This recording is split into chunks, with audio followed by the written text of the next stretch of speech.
Zuchu amecharuka tena huko IG na kufunguka vitu vingi sana, baadhi ya mambo ambayo watu wa Wasafi wamekuwa wakimfanyia, yani hasa familia ya Diamond, mawifi zake pamoja na baadhi ya watu wengine waliokuwa na ukaribu zaidi naye. Lakini Zuchu yote hayo alikuwa hayataki kuyazungumza.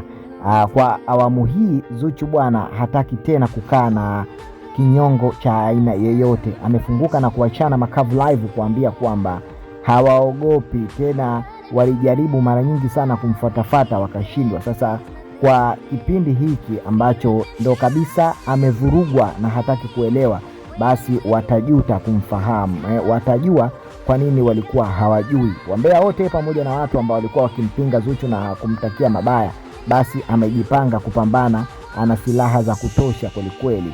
Kama wao wanataka vita, basi Zuchu vita hiyo ataishinda kwa aina ya mbinu yeyote ile. Hayo ni maneno ambayo siku ya leo yameweza kuleta trending na ameingia kwenye headlines mbalimbali. Ukiangalia page za udaku pamoja na gossips mbalimbali huko Instagram, utaona vile ambavyo amekuwa akizungumzia na kuweka video zikionyesha maneno haya ambayo Zuchu ameandika kupitia Instagram story yake, na kuweza kuweka video clip wakionyesha kwamba kama unataka mbwai basi na iwe mbwai. Hivi ndivyo ambavyo Zuchu ameweza kuongea. Baadhi ya watu wamecomment kusema kwamba hivi ni vijembe live kwenda kwa Esma, wifi yake na Zuchu, dada yake na Diamond Platnumz, ambaye alionekana pia kutokuwa karibu sana na Zuchu, bali alikuwa karibu sana na Tanasha Donna. Mpaka hivi sasa bado wana ukaribu na kumkubali kweli Tanasha Donna, tofauti na vile ambavyo Zuchu ambaye ni mke wa Diamond kwa sasa hivi. So hii huwa inatokea mara nyingine, utakuta mtu damu zenu haziendani. So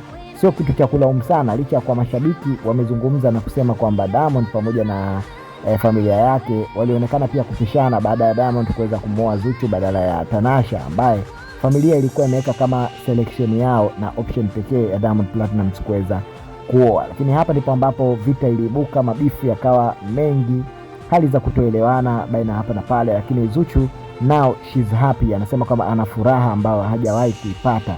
Anajisikia ni mwenye amani na furaha baada ya kutoka kwenye mauzauza ambayo alikuwa akifanyiwa, na wakitaka vita waje vizuri.